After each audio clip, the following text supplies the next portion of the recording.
Toute la gloire à notre Elohim. Nous le bénissons pour la suite de ce message, cette deuxième partie. Notre thème que nous avons commencé il y a tout à l'heure, ça fait plus d'une heure, 20 minutes. La première partie est passée, nous poursuivons avec la deuxième partie. Dans quelle église vive ma foi aujourd'hui? Je vous invite à suivre la première partie pour comprendre la deuxième, pour être mieux équipé. Parce que je ne sais pas, c'est une continuité. Donc voilà. Si à vouloir revenir et faire un bilan, non, ça va nous empêcher de terminer notre thème. Pourtant, je veux finir ça aujourd'hui. Et donc, voici, dans quelle église vive ma foi? Donc, nous parlions de ce qu'il est important en tant qu'enfant de Dieu de comprendre la mission de l'église. Et c'est ce que le Seigneur nous dit. Allez par tout le monde, faites de toutes les nations des disciples. Le message est dedans. La mission pour laquelle Christ est venu, c'est faire des disciples. Pour qu'il y ait disciples, il faut qu'il y ait évangélisation. Rendre la parole que les gens entendent, que d'aucuns acceptent et qu'ils soient encadrés, fortifiés. Maintenant, on y fait les disciples.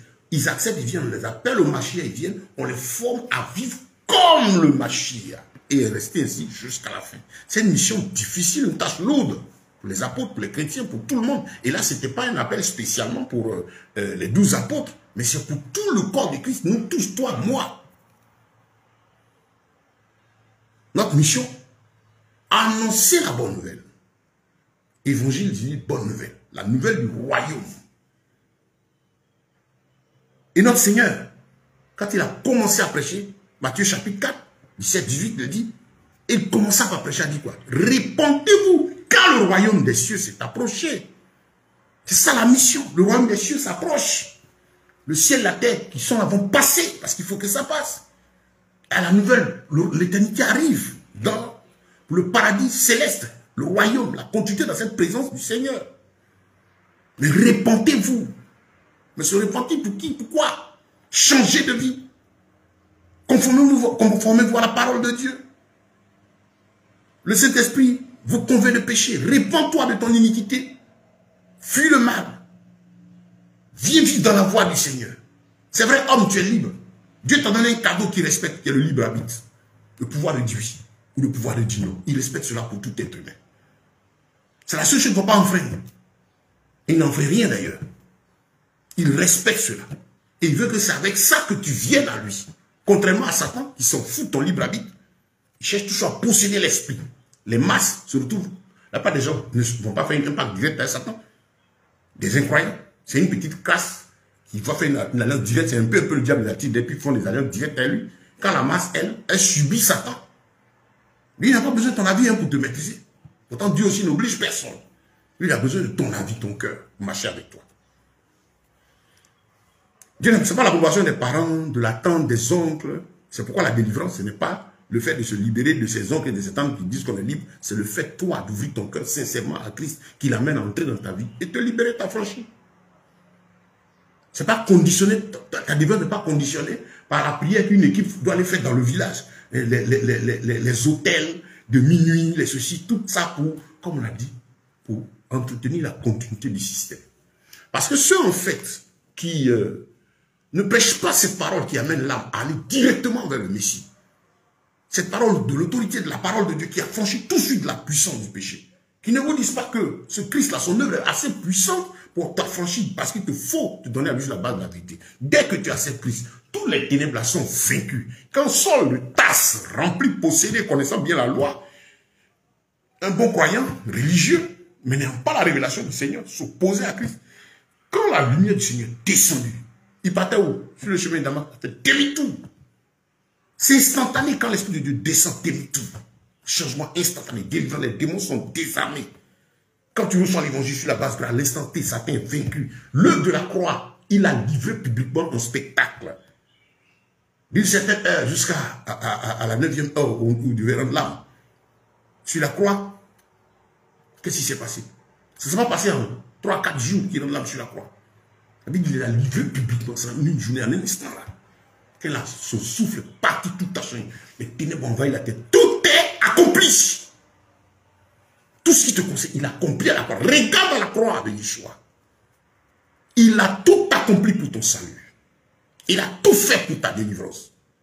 Tout est accompli. Si tu ne comprends pas ce que ça signifie, c'est pas tout va s'accomplir, tout est réalisé. Il y a plus de 2000 ans, ton problème, ton souci, ton fardeau a été réglé à la croix. La condition, c'est de te sentir misérable. Tu as vécu sans Christ. Ce n'est pas tes parents soucis. C'est vrai, il y a ces influences.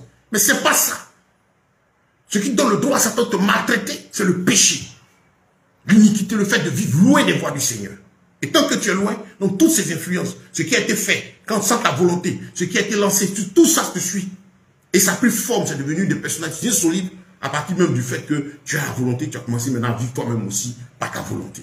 Mais Christ dit, à la croix, là, tout est accompli. Tout ça tombe là, ce jour-là, où te tourne vers le Seigneur, je te bénis, donne ma vie, parce que je reconnais avoir vécu dans le péché sans toi. Je te donne ma vie, je me répands, parce que toute cette vie, je prends conscience du fait que, étant loin de toi, je suis à la merci du diable, mais déjà à la merci du péché. Moi, ma chair, moi, menée jusque-là. Mais en ce jour, je reconnais que je suis misérable sans toi. Je me répands, je te reconnais comme Seigneur Sauveur. Je regrette mes péchés, mes iniquités, je me donne à toi. Me voici, Seigneur Yeshua. Sauve mon âme, tu es la vie éternelle. Allez, santé. Ce qui est opéré à la croix, fait descendre toutes les iniquités, la puissance du péché, et dû par toi-même ta volonté, tout tombe. Ce que les parents, les soit quoi, tout ce qui te concerne, tout tombe là. Vous comprenez la puissance de la croix? Cette œuvre du Seigneur, là, tout est accompli. Tu as libéré, c'est fini. Mais comme on a dit, si tu ne vis pas cela, c'est parce que tu n'as pas reçu la vérité, la vérité à ce sujet-là. Gloire à Dieu. Gloire, force et puissance au roi des rois. Donc, frère, retenons la mission. C'est la continuité de ce travail. Mais quand on dit prêcher pour moi qui ai accepté Christ, c'est ma vie de tous les jours, mon comportement, mon entourage. Il faut que mon comportement attire l'attention vers le maître. Ça aussi prêcher. Être une lettre vivante. Ma vie doit interpeller les autres. Mon cœur, mon comportement doit interpeller les autres. À remarquer qu'en moi, se trouve quelque chose qu'ils n'ont pas. Et ça va les attirer. Ton collègue, ton ami, ton parent. Ah, vraiment. Pendant que nous tous on nous fait comme ça, toi, regarde la maîtrise que tu as. C'est ça aussi évangéliser. Être des lettres vivantes, des témoins et des témoignages nous-mêmes. C'est pourquoi le Seigneur dit soyez des disciples, parce qu'en étant disciples, les gens autour vont venir à nous. Ton patron peut chercher, pour ceux qui sont dans l'emploi, par exemple, même un supérieur hiérarchique peut chercher à venir à toi et chercher à comprendre la vie. Tu es une femme, ton mari, peut-être autorité, peut s'abaisser par l'application de la parole que tu as pour être gagné par Christ. Ta vie, ton attitude, que ce soit au travail, à la maison, dans tes relations, doit être un message vivant qui va attirer les gens vers Christ. Avec te demander qu'est-ce qui se passe. Et tu leur présentes Christ. D'autres qui sont plus nantis que toi te regarderont. C'est là que tu auras la tête et non la queue. Moralement, spirituellement, tu as la tête. Que ce n'est pas les comparaisons physiques et matérielles qui étaient lorsque Dieu faisait ce travail en Israël avec les nations. Et jusqu'à présent, Israël excelle en tout ce qui est matériel là. Donc pour nous qui avons un en Christ, tu seras la tête, non la queue. C'est maintenant pour le spirituel, la morale. Tu peux, au service, peut-être le plus petit un poste. Mais la grâce qui est sur toi fait que moralement et spirituellement, tu as la tête. Quand il y a quelque chose, on a besoin de toi. Ce n'est pas un peu de concurrence physique. Sinon, quand on regarde, matériellement, ce sont les mondains qui sont à la tête. En matière des quantités les plus riches, c'est des mondains. C'est pas possible. Sinon, la parole de Dieu devait être le plus riche du monde. Ça devait être un chrétien. Actuellement, quoi. De tous les temps, dans chaque période. On a le plus riche de tous les temps qui est Salomon. Le plus riche du monde actuellement. Si être à la tête et non à la queue, c'est que ça devrait être un chrétien. C'est pour vous dire que ce n'est pas ça que le Seigneur dit. Dans l'accomplissement de l'écriture, être à la tête et non à la queue, c'est être moralement, spirituellement au-dessus de tout. Quand chaque fois il s'agit des choses de Dieu, des choses qui dépassent les hommes, ils se tourneront vers toi. Ça ne veut pas dire qu'au travail, tu dois le dépasser. Ce n'est pas la concurrence matérielle, concurrence physique. Mais ce n'est pas ta vie. Ce n'est pas toi qui cherches à dominer, mais c'est eux-mêmes qui reconnaissent la grâce sur toi. Donc c'est ça aussi notre mission, l'évangélisation. Prêcher par témoignage oral, prêcher par notre vécu, prêcher par notre mode de vie, pour attirer l'attention vers le maître et que les gens aussi soient sauvés. Comme je disais précédemment, dans la première partie du message, si tu as vraiment reçu Christ, tu ne peux pas t'empêcher. Tu es conscient d'où t'enlever. Tu sais que tu es sorti des ténèbres, que tu ne vas pas en enfer. Un disciple de Christ sait ce que c'est que l'enfer est. Il ne peut même pas se lever pour maudire même celui qui fait le mal. Parce qu'il sait que la finalité, c'est l'enfer. Quelqu'un qui a réellement Christ ne peut pas souhaiter que quelqu'un aille en enfer, qui qu'il soit. Mauvais qu'il soit. Pas prier pour qu'il meure. Le Seigneur dit non, bénissez vos ennemis. Quelqu'un qui est dans l'accomplissement de l'écriture. Parce que nous sommes dans l'accomplissement. Ceux qui se lèvent des prières, qui maudissent, qui tuent les gens, ils vont chercher leur position dans l'ancienne alliance. Mais il y avait le œil pour œil, dent pour dent, la loi d'Italie. Pour enseigner à l'homme qu'on ne peut pas vivre par la chair. La chair répond à la chair. Mais pour nous qui avons l'accomplissement de la parole, l'Esprit nous donne maintenant la force de dominer les œuvres de la chair. Et d'avoir de l'amour, de comprendre la profondeur pour laquelle Christ est venu. C'est une affaire spirituelle. Que si quelqu'un meurt sans Christ, il va en enfer. Et moi, Christ m'a sauvé de l'enfer. Quand tu entends que quelqu'un est mort, tu n'es pas tranquille. Quand tu as vraiment l'Esprit de Dieu, tu n'as pas fait des rips ou quoi. Quand quelqu'un est mort, tu n'es pas tranquille quand tu vois les conditions dans lesquelles elle est partie. Tu te dis, ah, son âme est partie. Voilà le vrai enfant de Dieu, c'est sa préoccupation. Quand un frère est mort en Christ, tu sens la joie. Quand quelqu'un passe en Christ, même si ce n'est pas ton parent, on n'a pas besoin de... Non, c'est ça le disciple. C'est les âmes. Il ne faut pas qu'elles périssent sans Christ. Il ne faut pas qu'elles meurent comme ça, parce que dès que le souffle quitte, il y a l'enfer. Et c'est pourquoi le Mashiach continue son travail. C'est pourquoi Dieu donne à l'homme d'entendre sa parole jusqu'à la fin de ses jours. Parce qu'il sait qu'une fois que le souffle là, quitte là, c'est fini, c'est terminé. Donc vous voyez un peu, si on a compris ça, cette mission du Seigneur, répondez-vous quand le royaume des cieux s'est appelé. Le royaume va venir. Je suis obligé de mettre fin. Mais je ne veux pas que tu périsses. Je ne veux pas que tu sois sans droit de citer en Israël. Accepte Yeshua. C'est la voix du Seigneur à chaque être humain. Mais il faudra qu'un jour il arrête tout. On est vers ça, vers la fin. Donc moi qui saisis l'évangile, mais je comprends que c'est là mon travail. Je comprends donc la mission du Maître, la continuité de cette œuvre. Je comprends pourquoi je suis encore vivant après avoir accepté Christ. Vous saisissez? Et c'est là. On a dit que notre thème, c'est dans quelle église vive ma foi. Nous sommes dans la deuxième partie. Je cherche à comprendre maintenant les choses selon le Seigneur. Allons maintenant voir le terme église. L'église est constituée de qui? C'est l'ensemble des croyants. Selon la Bible, au commencement était la parole. Jean, le chapitre 1. La première fois où on parle d'église, là, c'est où? C'est après la venue de Christ. On parle d'église. Bien aimé. On parle d'église à partir de Christ. Que la fille a donné son esprit, qu'il est monté, que le Saint-Esprit est descendu sur les disciples. Là que on dit l'église, la vie communautaire, la foi en Christ, la commence. Donc, définition du mot église, selon la parole de Dieu. L'église, c'est l'ensemble de ceux qui ont cru. Voilà selon la Bible ce qu'elle est. Et on a tout l'exemple dans le livre des Actes. Quand on voyait l'église de Corinthe, on parlait des frères qui vivaient à Corinthe. L'ensemble des croyants. Donc je suis croyant, je suis une partie de l'église. De la famille de Dieu. Vous comprenez? Je suis une partie de la famille du Seigneur. C'est ça l'église. Ça c'est ce que la Bible dit.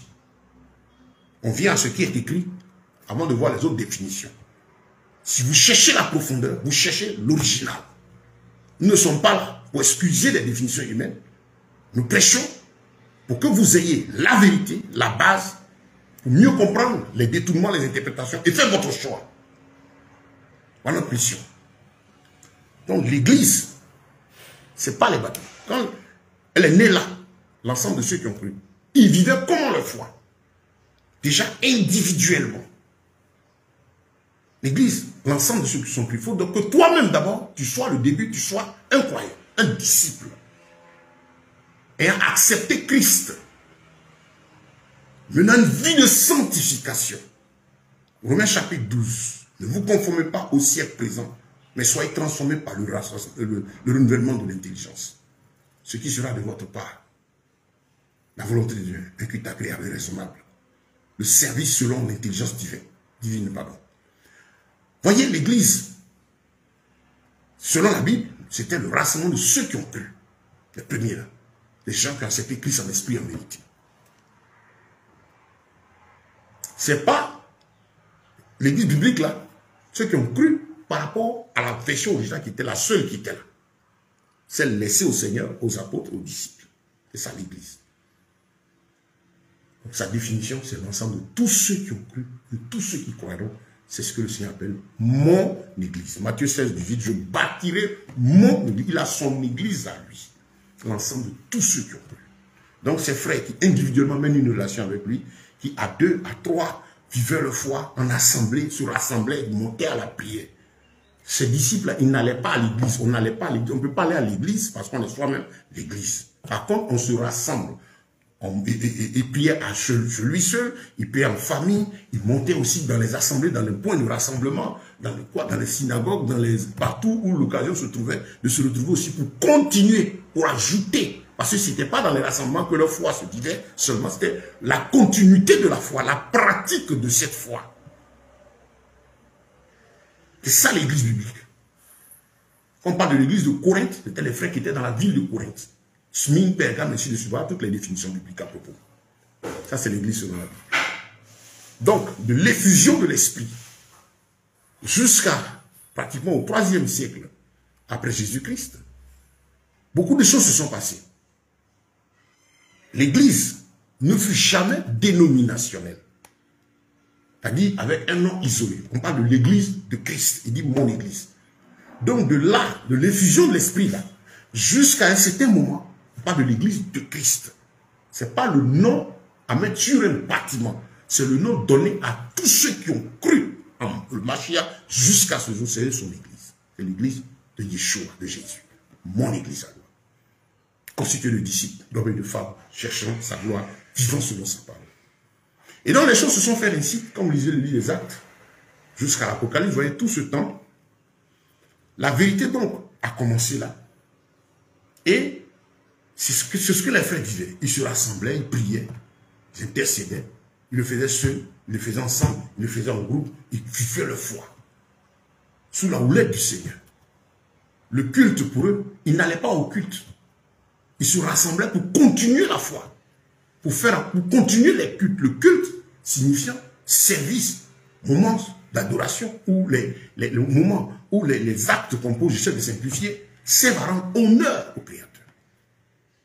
Dans le culte, c'est des actes libres. Et le culte commence par soi-même. Ce qui sera de votre part un culte raisonnable. Romains chapitre 12. Ne vous conformez pas au siècle présent, mais soyez transformés par le renouvellement de votre intelligence, afin que vous discerniez ce qui est bon et agréable. Ce qui sera de votre part un culte raisonnable. Offrez-vous comme un sacrifice vivant, saint, agréable à Dieu, ce qui sera de votre part un culte raisonnable, un service. C'est différent d'une messe. La messe, c'est des rituels, des pratiques, vous les citez ou partez, comme les gens d'autres la font. Pas de culte, dévotion, acte personnel, faites la volonté au service du roi. Ce n'est pas de culte à l'Éternel. Donc, voyez, ça commence par soi-même, le culte. Mon adoration, ma vie personnelle. Ce n'est pas qu'on est rassemblé que, ce n'est pas dans les 4 murs qu'on va au culte. Non. Le culte commence, ce n'est pas seulement ça. Ça commence par moi-même. C'est d'abord moi-même la condition de base. Parce que si pendant le culte, on prie, on chante, on commence par intercéder, adorer, après on médite, on fait beaucoup de choses, on prie, on chante, on étudie la parole de Dieu. Ces éléments-là, est-ce qu'on ne les fait pas seul? Vous savez, le travail du diable a été de faire en sorte que, quand on est seul, on ne sait pas qu'on célèbre, c'est là le culte commence. C'est-à-dire le culte même physique, là, les actes. Mais bien avant ça, il s'agit du culte, la dévotion, le don de soi. C'est ça le culte raisonnable. Le sacrifice, le don de soi. Offrez-vous comme un sacrifice vivant. Le don de soi à Christ, c'est là que le culte commence. Moi-même, est-ce que je suis un culte? Est-ce que tu es un culte à l'Éternel? Ta vie, ton histoire, ce que tu es là. Toi-même, quand tu arrives, est-ce que tu es un culte au Seigneur? Un don, un sacrifice à l'Éternel. C'est là que ça commence. Il faut que tu sois deux. À la pratique du culte même, seul. En plus d'être un culte, maintenant je peux me mettre seul. Tous les jours, chanter, prier, méditer. C'est un culte de service à l'Éternel. C'est très important de comprendre cela. Je vais prendre ce thème-là spécialement, on va prendre du temps. Parce qu'on a besoin de le comprendre. De sorte à aider les frères. Parce que sachez ceci, on va vers la fin. Et au fur et à mesure, tous ceux qui voudront vivre véritablement conformément à la parole de Dieu, vous allez voir, ce sera difficile de se rassembler. Parce que pour se rassembler, il faudra, on dira, le consensus. Vous voyez un peu la forme normale, le consensus des autorités pour construire les temples. C'est vrai. Les endroits, c'est tranquille. Mais dans le fond, vous voyez, il y a des organisations dites spirituelles qui se mettent sur pied pour réclamer la caution de l'État, pour se mettre en accord avec les États, de sorte que, pour qu'un agrément soit donné à des gens pour construire un bâtiment, pour être un lieu de rassemblement, il faudrait que ce conseil dit spirituel-là dise à l'État en question, nous les reconnaissons. Qui les envoie? Et ces conseils qui sont en train de se créer, ces hommes qui sont en train de s'organiser pour s'entendre avec l'État, vous comprenez un peu le chemin? C'est les persécuteurs de l'Église. Parce que déjà, s'ils entendent ces paroles que nous donnons, ces enseignements, ils trouvent que, si on me dit que le culte, c'est pas seulement le dimanche, mais c'est avant tout la dévotion personnelle à l'Éternel, que seul je peux célébrer le culte. On le célèbre tous les jours, en 24 heures sur 24. Il n'y a jamais un jour de culte spécial dans la Bible. Il y a eu la rencontre sur la date du sabbat. Mais tous les jours étaient des cultes à l'Éternel. Tous les jours sont des cultes à l'Éternel, symbolisés dans l'Ancien Testament par l'Holocauste, qui était ce sacrifice qu'on mettait à 6 heures sur l'autel, qui brûlait entièrement, et à 18 heures aussi brûlait entièrement, symbole d'adoration continuelle, du culte à l'Éternel. C'est pourquoi il dit ici, un culte vivant. Soyez un culte vivant, un sacrifice vivant, par rapport à l'Holocauste, là. C'est ce que doit être. Maintenant, je suis une dédicace vivante au Seigneur. C'est ça le culte raisonnable, ce que Dieu veut. Maintenant, dans la pratique, dans la cérémonie, plus que culte, les actes de dévotion, je dois commencer à le faire seul. Pendant le moment, je médite, je prie, je chante, je loue, j'adore. Je sais ce que je chante, je fais un culte à mon Dieu. Il est égal à un culte qu'on fasse à 2, à 3, à 10, à 20, à 100. Ce culte est égal à cela. Dans l'acte. Parce qu'il dit, il commence sa relation avec lui, il dit, je suis avec vous tous les jours jusqu'à la fin du monde, individuellement. Ensuite, il dit, là où 2 ou 3, parce qu'il sait l'utilité du rassemblement. Déjà en famille, à 2, monsieur, madame. À 2. Ça peut être monsieur, madame, ou à 2 frères. Je suis là, 2 ou 3. Il n'a pas dit 1000, 10 000 qui sont dans cette disposition. Je suis là. Si vous accordez, je suis là. Vous voyez? Les dispositions de la parole. Il faut comprendre ça. Pour dire que je peux attraper un frère. Et puis on peut célébrer un culte ensemble à l'Éternel. Ou je peux le faire avec ma famille. À 2, à 3. Il est là. Il n'est pas plus là que quand on est 10 000. Non, il dit il est là où je trouve sa parole et sa vérité. C'est bon de comprendre ça. Pour sortir des pièges qui sont là. Et qui se préparent à enfermer totalement tous ceux qui sont mal affermis. Parce qu'on va vers ce chemin où il faudra empêcher la vérité. Et ceux qui voudront la caution du monde, voudront ces rassemblements, voudront ces prières, devront se conformer. On veut accuser les autorités ont décidé de se conformer au règlement imposé au choix des soi-disant leaders religieux spirituels qui, dans la soudine, sont souvent des sataniques, ont fait des pactes, mais qui vont être des instruments utilisés par le diable pour préparer le règne de la bête là. La Bible dit qu'il doit y avoir, pendant le règne de l'Antichrist aussi, un gouverneur spirituel unique qu'on appelle le faux prophète. Le patron politique, c'est la bête. Le patron religieux, c'est le faux prophète. Regardez, tout se prépare. Habillement, gestes. Vous n'avez pas remarqué? Boubou, chaîne, qui était de l'autre côté, on commence à venir dans, on dira, le mouvement dit protestant évangélique, parmi les disciples, la parole de Dieu.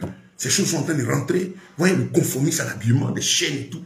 Ils se sont mis d'accord déjà, puis ils sont dans les mêmes loges. Maintenant, comment tromper la multitude? Parce que le truc, c'est la multitude. Un peu, c'est ce qu'on appelle l'apostasie. On appelle l'écuménisme.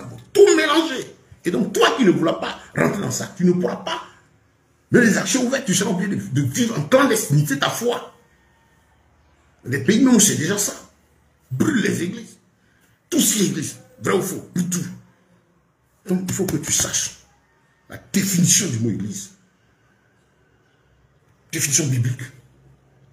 Le culte. Voilà comment c'est premier disciple. Non, le culte ne s'étend pas les dimanches. Les dimanches, c'est pas jour de culte. Tous les jours sont des jours d'adoration par rapport à l'Holocauste. Je vais prendre le temps de revenir dessus. C'est quand même un élément qui doit prendre le temps assez profondément. Si je veux, je poursuis le message et puis bon, je vais faire une troisième partie, mais je ne peux pas terminer ce matin. Donc, voyez, c'est très important de comprendre ça. Et voyez que le diable se bat pour que le disciple qui avons cru ne comprenons pas que moi-même le culte là, c'est moi d'abord.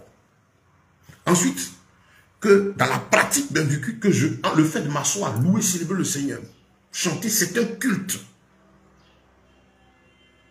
Ça va, madame, il y a les moments de prière, la prière, il y a l'intercession. Je prends un temps pour prier, parler avec Dieu, qui n'est pas un culte. Mais je sais faire un culte, chanter, louer, je prends un moment spécial pour le louer, l'adorer, le magnifier. C'est un culte, c'est sûr. Et un moment de prière, d'intercession, qui est différent. Vous voyez? Parce que le culte est censé être le programme pendant lequel on rend honneur et gloire au Tout-Puissant pour nous chrétiens. D'autres. Et donc, selon le fait, ça règle un problème. Ça n'arrange pas certains intérêts. On dit, ah, si dimanche, il n'est pas parti. Oh, j'ai raté le jour du Seigneur. Oh, je suis pas allé dimanche. Ah, il est malheureux. Non. C'est en tout lieu, en tout temps compris le Seigneur et chaque jour, à l'image de l'Holocauste, symbole d'adoration, culte continuel au Seigneur, qui est accompli dans Romains chapitre 12. Offrez-vous comme un sacrifice vivant, saint, agréable et parfait, ce qui sera de votre part un culte raisonnable.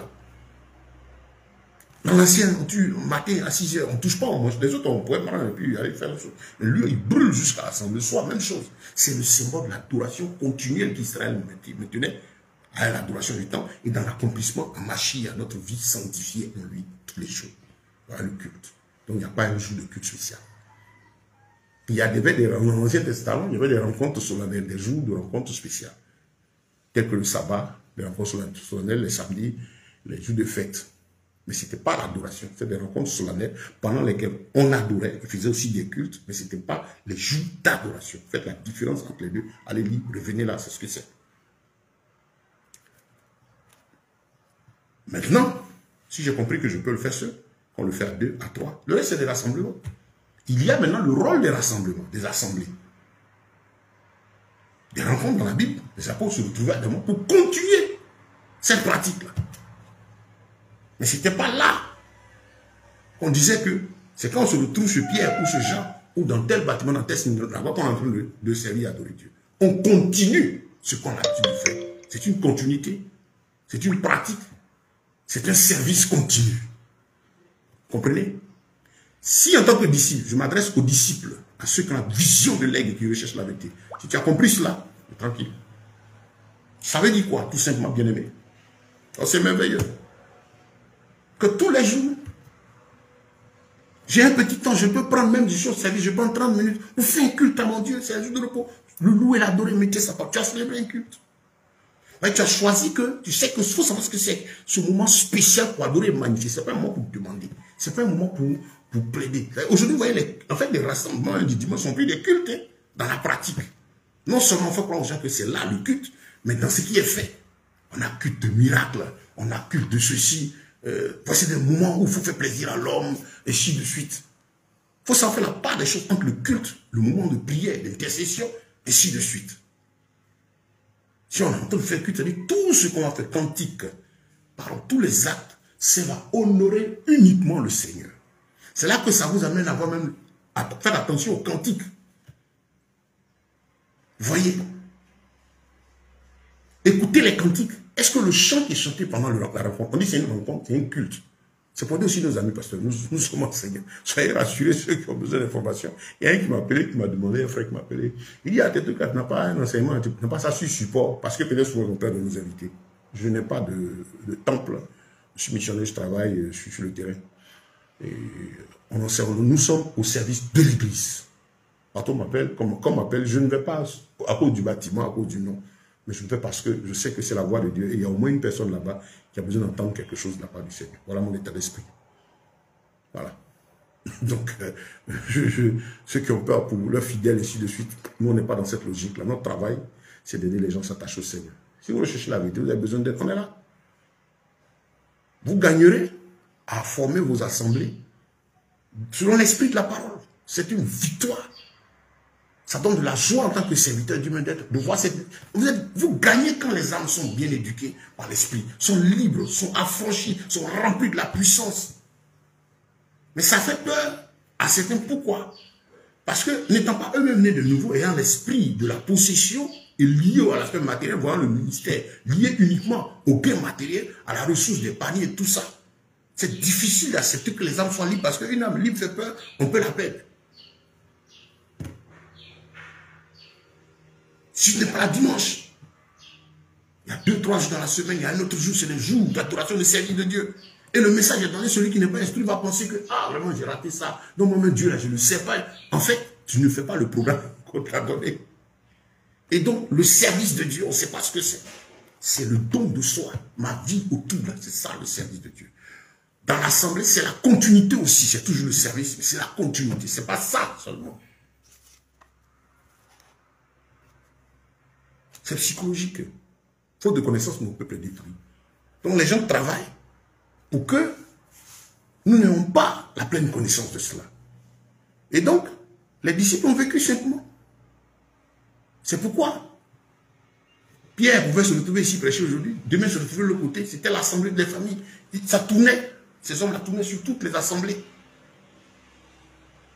Il n'y avait pas l'assemblée de temps, il n'y avait pas l'assemblée de X. Il y a ce passage d'Hébreu, il dit n'abandonnez pas votre assemblée que les gens ont réussi à sortir de son contexte. Là-bas, quand l'apôtre parlait, il parlait de... Lisez tout. Il parlait de ceux-là. Je crois que ça doit être... bon. N'abandonnez pas votre assemblée, comme c'est la coutume de certains. N'abandonnez pas votre assemblée, comme c'est la coutume de certains. Mais il était là, c'était une question de ceux qui abandonnent la foi pour se perdre. Mais si aujourd'hui, je suis rempli du Saint-Esprit, c'est ça l'aigle. Je prie avec le frère X ici aujourd'hui. Je suis là aujourd'hui, je suis là demain. Demain, j'ai le besoin de me retrouver de l'autre côté. Je suis toujours dans le service du Seigneur. Je ne suis pas un chrétien papillon. Les gens ont réussi le système de dépendance là. Je prie avec tel frère. Je suis là, je loue le Seigneur, je l'adore aujourd'hui. Demain, j'ai à cœur d'être de l'autre côté. C'est ça le disciple, c'est comment il vit. Vous ne pouvez pas le bloquer. Mais c'est celui qui vit comme le poussin, qui est sous les ailes de la poule. Ah, on t'appelle papillon parce que tu es dans telle communauté, si tu es allé de l'autre côté, tu papillonnes. Non, ce n'est pas papillonner. Donnez la base, la vérité aux âmes, armez-les. Comprenez qu'ils sont des disciples. Tu es content même qu'une âme cherche à découvrir, mais on a pour mission de veiller à ce que le fondement soit solide. De sorte que le frère peut aller en mission. Le frère peut aller évangéliser. Le frère peut aller à remplir un compte de prière. On n'a pas de problème. Parce qu'on a dans le fondement. S'il est attaché à la vérité, il sera discerné entre le faux et le vrai. On dira non, c'est dangereux, par-ci, par-là. Oui, laisse-le découvrir. Mais toi, donne-lui le fondement de la vérité. Parce que vous ne pouvez jamais empêcher un aigle de s'envoler. C'est le poussin qui sera toujours sous les ailes de la poule. La poule, c'est l'assemblée dénominationnelle et son système. Et ces poussins sont les disciples. Mais l'aigle, c'est celui qui aussi naît aussi comme les autres, mais à un moment a besoin de voir en profondeur. Nous ne sommes pas en train d'enseigner du désordre. Nous sommes en train d'enseigner la parole de Dieu pour dire aux gens qui s'attachent à l'écriture, qui s'avancent avec l'écriture, qui marchent avec. Donc les apôtres ont vécu comme ça, sans problème. Jusque... il y a la persécution. Quand vous voyez les apôtres, ne vous conformez pas au siècle présent. C'est que déjà à cette époque, l'église biblique étant là, Satan dit, bon, c'est vrai, je n'ai pas pu empêcher le maître, mais moi je vais envoyer des faux. Il essayait de faire rentrer dans la foi. Le faux cherchait déjà à imiter le vrai. Mais les apôtres, étant ces garants de l'évangile vivant, se sont battus jusqu'à la fin de leur jour à mettre des garde-fous autour de cette église du Seigneur là. De telle sorte que la vérité était là, mais c'est le mensonge qui cherchait des places. La contrefaçon qui cherchait des places. Et ça continue ainsi jusqu'à pratiquement la deuxième, troisième génération. Vous savez qu'en 70, l'église a été chassée à la persécution. Le Rome qui a détruit Jérusalem et le mur du temple. Le temple, il y a eu cette dispersion. Les femmes étaient persécutées un peu avant ça. Avant la destruction du temple, ils étaient persécutés, chassés de Jérusalem. Nous sommes partis dans la dispersion. Mais c'était la mission du Seigneur. Vous voyez, comme on disait, bien formés, même alors ceux qui poursuivaient cette mission. C'est qu'il est important de comprendre La foi individuelle d'abord. De sorte à ce qu'on te retrouve seul, tu poursuis le travail. L'homme de Dieu qui a formé une telle âme est content parce qu'elle poursuit la mission du Seigneur. On est content parce qu'on sait que là où il va, et si de suite, un endroit de regard, il va vers le Seigneur, on a averti. Mais nous ne sommes pas possessifs. C'est là qu'il y a problème. On met les âmes à être liées au système dénominationnel. De sorte à ce qu'elles ont peur. Elles ne craignent plus Dieu, elles craignent les hommes, elles craignent un système. Donc, j'ai été chassé. Il y a eu le temps qui a été brûlé, 70. Les disciples sont pas dans la dispersion. Mais ces premiers serviteurs de Dieu se sont toujours battus pour la vérité. Et c'est là, dans cette dispersion-là, que toujours le projet de Satan qui est de contrefaire la base de la vérité, puisqu'il sait qu'il part avec la mission, mais il faut toujours faire en sorte de tromper la multitude. C'est là que le diable va se battre. Les disciples étaient obligés de vivre en clandestinité. C'était interdit, on les poursuivait, on les persécutait, jusqu'à ce qu'un impie. Oh, ça fait pitié, j'ai entendu quelqu'un dire que dans la première église, c'est l'église catholique. C'est un mensonge. C'est un mensonge. Catholique signifie universel. C'est connu, moi, dans l'histoire. Eux-mêmes, ils savent. Ils ont commencé à parler de 3-5 quelques. La première communauté, le premier rassemblement dénominationnel fut effectivement dénominationnel, avec la marque humaine là, fut effectivement le système vaticano-romain qu'on appelle l'église catholique aujourd'hui. Quand ils disent nous sommes la première église, ils sont effectivement le premier rassemblement dénominationnel qui est né 300 ans au moins après Jésus. Vous comprenez?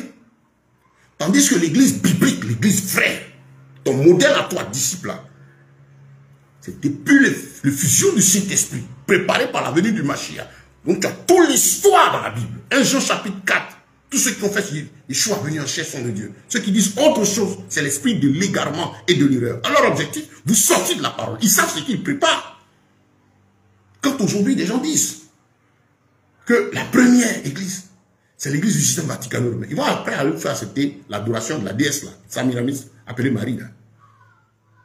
Il y a un autre qui a commencé Marie. Il ne s'agit pas de la pauvre dame là. La dame là, elle est, celle à qui Dieu a fait la grâce là. Elle est morte dans le sein d'Abraham, attend son salut. Mais c'est une autre divinité. Mais comme ça joue sur les noms et que vous ne connaissez pas l'histoire, parce que quand vous n'avez pas l'histoire, vous n'avez pas la profondeur des choses, vous jouez sur les mots de surface. Mais commencez à faire des recherches. Vous allez découvrir la vérité. Vous voyez, le diable se bat contre l'église, hein, contre nous. Il lutte, il y a 2-3 choses qui luttent même pour ne pas qu'on en ait la maîtrise. Vous savez, il y a le livre de Daniel, qui est un excellent livre de révélation du Seigneur sur l'histoire de l'humanité, l'histoire d'Israël, toutes les programmations données dedans. Vous avez dedans le statut du temps, le découpage. Le livre d'Apocalypse, on n'enseigne pas. C'est-à-dire, très peu d'enseignements sur Daniel, très peu d'enseignements sur Apocalypse. Pratiquement pas. Puis troisième fait, l'histoire de l'Église, qui est bien connue, je prenais Internet, vous pouvez fouiller. C'est vrai, vous allez voir des trucs tranquilles, mais faites, vous avez le pour et le contre, l'Esprit de Dieu étant là-bas, vous conduit, vous aider, vous allez trouver le vrai. Vous allez comprendre que la première, quand on dit première église, vous êtes tranquille, première dénomination, système vaticano-romain, mais 300 après Jésus-Christ, après que les gens chassaient les apôtres, les disciples de Jérusalem dans la dispersion. Donc l'église biblique, ça dit l'église de Christ, elle n'est pas catholique. Il dit mon église, ce n'est pas l'église catholique.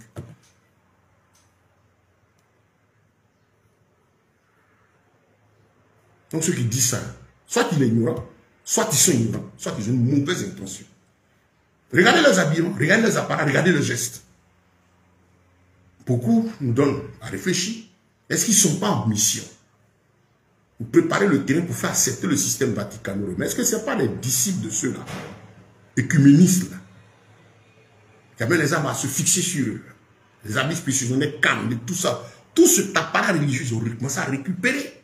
Regardez le mouvement écuménique qui se prépare. Ce sont les leaders écuméniques qui sont en train de travailler là. Dans le fond, beaucoup ont une alliance avec les ténèbres. Quand d'autres le font dans l'ignorance, Dieu va ouvrir les yeux, ils vont rentrer dans la vérité. Mais certains sont en mission, préparent le terrain.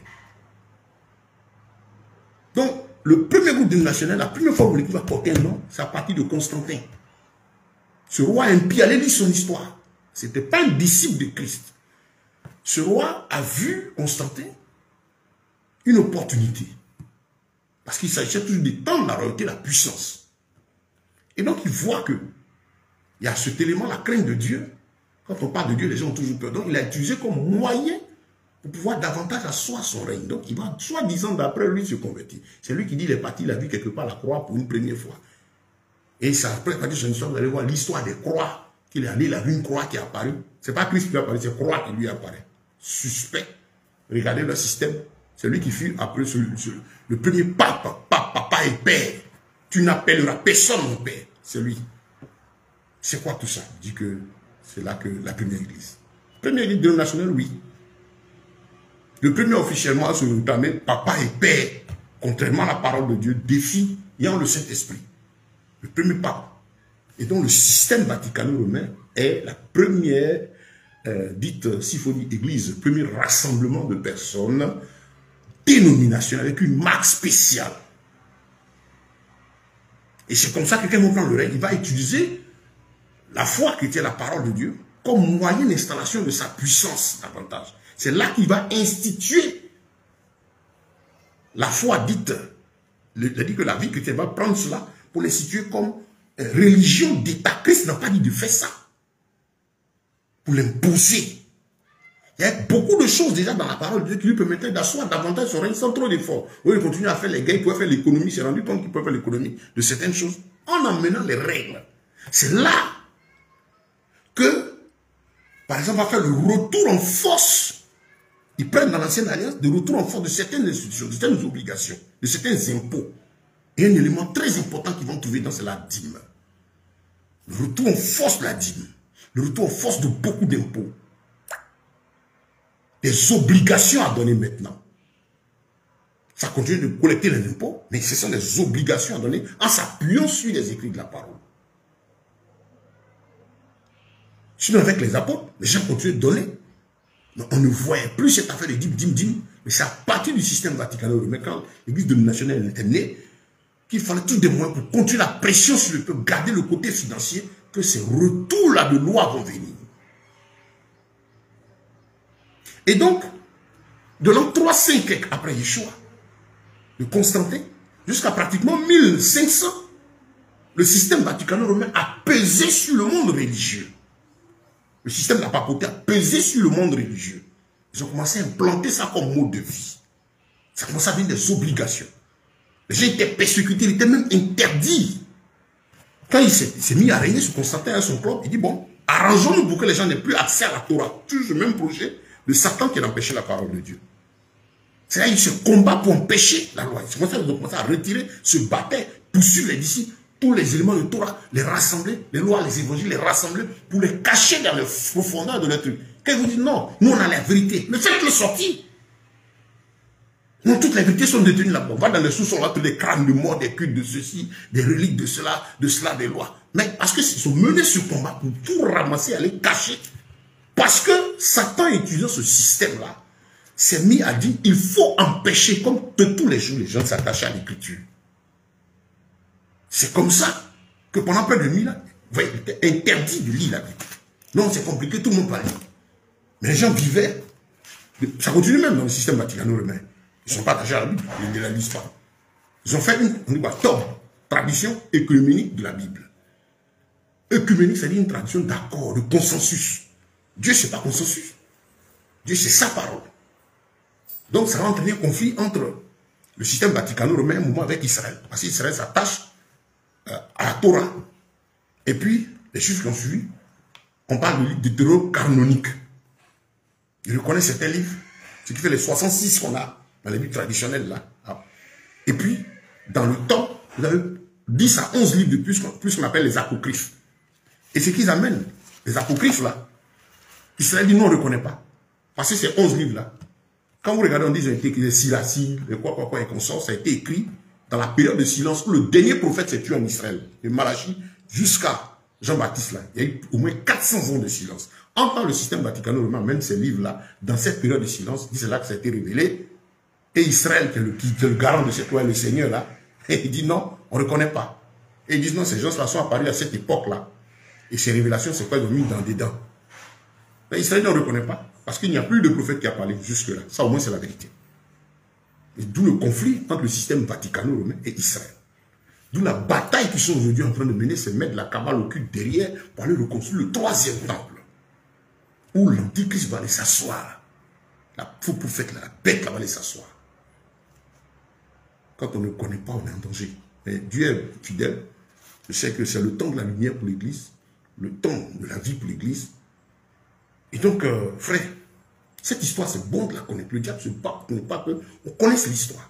Mais gloire soit rendue à Dieu. Les ténèbres ne régneront pas. Il y a tous des gens qui savent l'histoire. Ce que nous sommes en train de dire, ce n'est pas nouveau. Vous commencez à chercher, vous allez trouver des frères. Les hommes de Dieu sont sincères, on dit c'est la vérité. Mais le monde va dans un certain conformisme. On va vers le cuménisme, le mélange de tout. Contre le Mashiach toujours.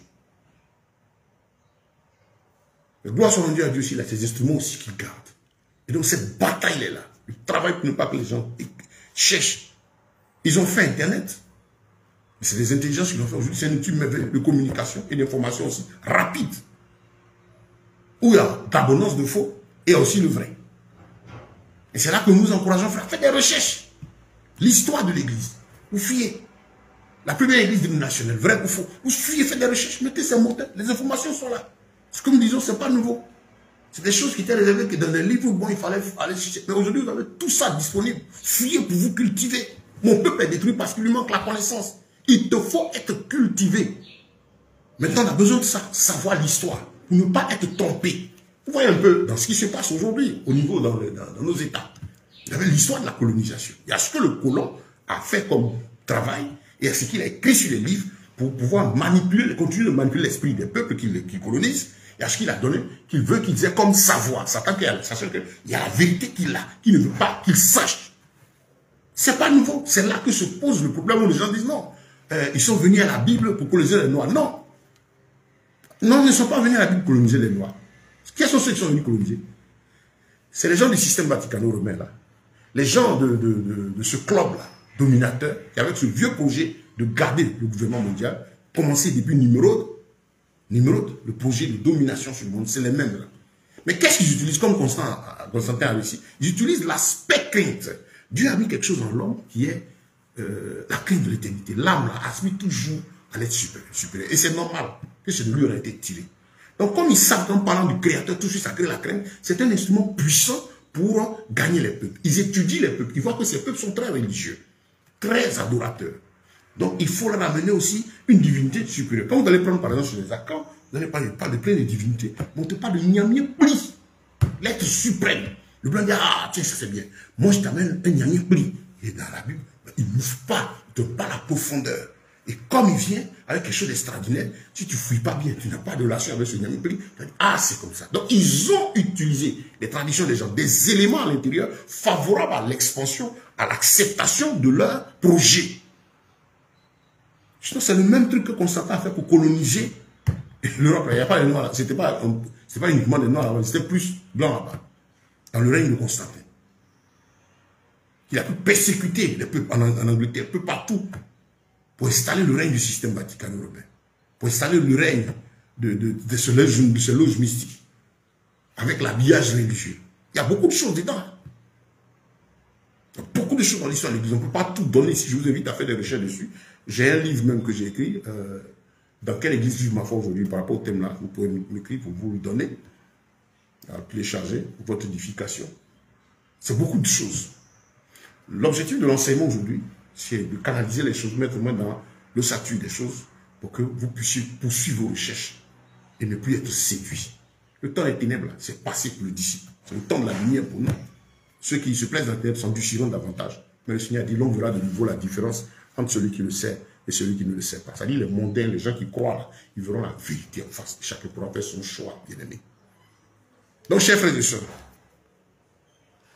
comprenez cela. Ce qu'est l'Église. Elle ne fut jamais dénominationnelle. Elle est devenue dénominationnelle à partir de l'Église du système vaticano-romain, qui est un plan de Satan. Et à partir de 1500, vous avez commencé à voir l'âge des réformateurs, les Jean-Hus, les Jérôme, les Luther, ceux qui sont sortis du Vatican, au fur et à mesure. Vous voyez? Donc, moi, d'ici, je sais désormais ce que c'est que l'Église, elle n'est pas dénominationnelle. Ça ne veut pas dire que si je trouve des dénominations ici, je sais faire la différence. Maintenant, le groupe dénominationnel, souvent, aujourd'hui, naissent, il y a avec les lois, les peuples, Il s'impose la nécessité d'avoir une identité d'un point, un point de rassemblement. On peut nommer un temple, un endroit, d'accord. Mais il faudrait que l'esprit de vie dedans soit conforme à l'esprit de la parole de Dieu. Ça, c'est important. Parce qu'il y a la manière dont on pratique la chose. Si les gens disent, nous, on est église, et à l'insistance à dépendre du système, c'est de là qu'il faut sortir. Mais nous sommes tel endroit, le pasteur a son temple. Le travail qu'il fait, c'est amener les âmes vers Christ. Mais le temple a une identité pour permettre un rassemblement. Gloire à Dieu. Et là, l'esprit ouvert selon la parole ne travaille pas à faire des disciples de temps, de lui ses disciples, mais des disciples de Christ. Et comme aujourd'hui on a besoin d'orientation, on va dire par exemple l'église de Abobo, ça marque temps. On peut donner, il y a des noms dans la Bible, le temps Bethel, le temps ceci, gloire à Dieu. Mais si c'est dans l'esprit de Dieu, chrétien, chrétien, baptiste, chrétien, catholique, chrétien, assemblée de chrétiens, protestant, vous avez tout faux. Il faut revenir à la parole. On est chrétien, pas chrétien, quelque chose. Le jour du jugement, il n'y aura pas de règlement de jugement par communauté, par groupe. Le Seigneur va appeler catholique, venez, le pape vient devant. Bon, protestant, venez, tant, venez. Non. Vous êtes d'accord, il n'y aura pas ça. On vous le dit pour que votre vie soit intime avec le Seigneur maintenant. On le dit pour que les hommes de Dieu aussi en mission retournent à la mission du Seigneur. Pour que les âmes s'attachent au Seigneur et vivent.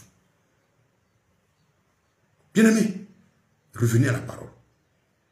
Revenez à la parole. Le temps est avancé. Je rappelle, nous sommes en deuxième partie de notre enseignement. On a déjà fait 1 heure, presque 20 minutes déjà, tout à l'heure. On a coupé pour reprendre la deuxième partie. Le thème c'est « Dans quelle église vive ma foi aujourd'hui ?» Donc j'invite ceux qui prennent cette deuxième partie-là en cours. Vous pouvez retrouver sur ma page Facebook là, la première partie. Il y a à peine 1 heure de temps qu'on a fait, 1 heure 2. Et puis, on va voir la suite aujourd'hui que vous venez d'avoir. Ça fait partie d'une série de thèmes que nous sommes en train de développer. On a déjà une bonne série de 22 séquences sur le thème central qui est comment obtenir les bénédictions divines. C'est prêt. Vous les avez en audio, vous les avez sur le compte YouTube, vous les avez aussi sur le compte Facebook. Je vous donne mon numéro 07 47 44 63 73. 07 47 44 63 73. Ça, c'est mon numéro WhatsApp. Le deuxième, 05 46 03 30 25, c'est aussi WhatsApp. 05 46 03 30 25, c'est aussi WhatsApp.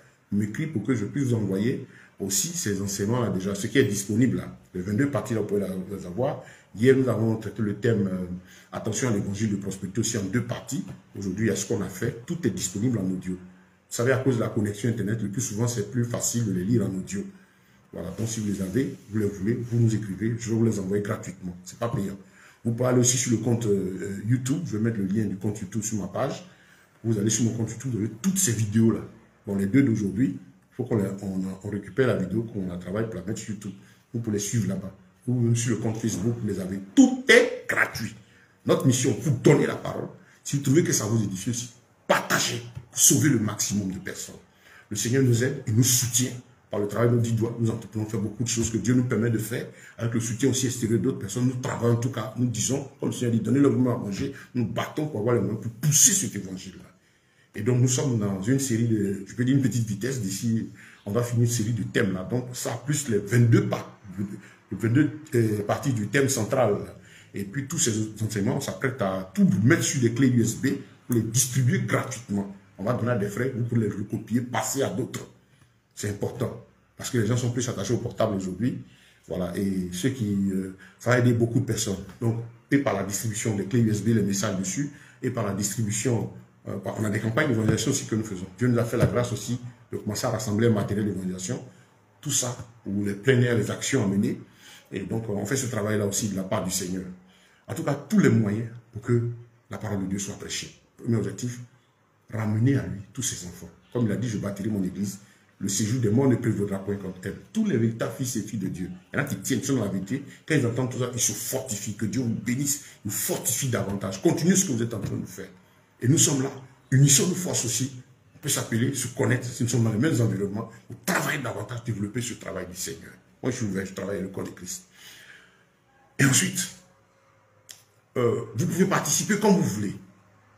Voilà, cette mission, cet ouvrage. Nous opérons à travers un organisme également reconnu, une ONG, et donc nous avons des actions. Nous travaillons aussi à inciter le chrétien à l'entrepreneuriat. à la liberté financière, avoir les moyens de la mission, lutter contre l'indigence, donner les moyens à l'Église pour tenir. Nous ne sommes pas en train de faire des riches, on est en train de se battre aussi. Le Seigneur n'a pas dit qu'on n'aura pas le minimum pour vivre. Les temps deviennent difficiles, la vie devient chère. La solution, c'est diversifier les sources de revenus. Dieu nous a fait la grâce aussi d'entreprendre selon le nom de sa parole. Et donc nous formons aussi à l'entrepreneuriat. Voilà ce que nous faisons. Je suis le frère Ben. Je crois qu'on aura la troisième partie de ce titre-là, de ce thème, dans quelle église vive ma foi là, demain. Mais sachez que c'est un thème assez profond, il y a beaucoup d'éléments dedans. Mais je vous invite à faire déjà des recherches sur l'histoire de l'église sur Internet, c'est bon. Vous allez avoir beaucoup d'informations. La première église dénominationnelle, l'église biblique, vous savez que c'est l'église des actes. Quand vous fuyez, personne ne va vous séduire. Les gens ne vous encouragent pas à faire des recherches. Les gens n'encouragent plus les hommes. Ceux qui prêchent, n'encouragent pas à faire des recherches. Ils n'encouragent pas à s'attacher à la Bible parce que ça fait peur. Mais ils encouragent plutôt à s'attacher à ce qu'ils disent. Il dit quoi? Mon mentor, mon bishop dit quoi? Le père dit quoi? Vous voyez la supercherie dedans? Pour que vous attachez à l'homme et non à la parole. Parce qu'ils savent que quand vous allez devenir la vérité, vous allez faire des recherches, vous allez découvrir certaines choses fausses qu'ils font. Et vous leur dites que ce n'est pas juste. Et quand il va avoir l'opposition, parce que quand vous êtes dans la vérité, là, vous cherchez la vérité, là, à un moment, on ne cherche pas à quitter tout de suite le milieu dans lequel on est. On commence à poser des remarques, à agir. Si les gens veulent changer leur vie, vont vous intégrer. Sinon, le travail va consister à vous chercher vous-même. Et c'est l'Esprit de Dieu qui fait pour que vous alliez aussi apporter cette lumière ailleurs. Que le nom du Seigneur soit béni. Que sa grâce et ses faveurs vous soient multipliées. Que sa paix soit sur vous en ce jour merveilleux, pour vous qui êtes en ligne avec nous. Et pour toi qui tomberais ce message, que sa grâce, la grâce de notre Dieu vous soit multipliée. Rendez-vous demain matin. Nous sommes aujourd'hui, je crois, mercredi, le 17 juillet 2024, à pratiquement 8h19. On a commencé depuis 6h. La première partie de l'enseignement, on poursuit. On bénit Dieu. Priez pour nous, priez pour l'œuvre, priez pour que tous les oies, les aigles, tous ceux que Dieu a mis partout, le Seigneur les remplisse de feu et de sa force. Levez-vous, si vous êtes senti investir cette mission, pour faire partie de la parole, pour que les âmes reviennent à Christ. C'est là notre première mission. Que les frères et les sœurs aussi qui sont égarés entendent la vérité, soient libérés et reviennent au maître. Que les hommes aussi soient la vérité, soient péchés, que les croyants entendent la vérité. Mais si au moins ils ne veulent pas suivre la vérité, qu'ils sachent que voilà la vérité.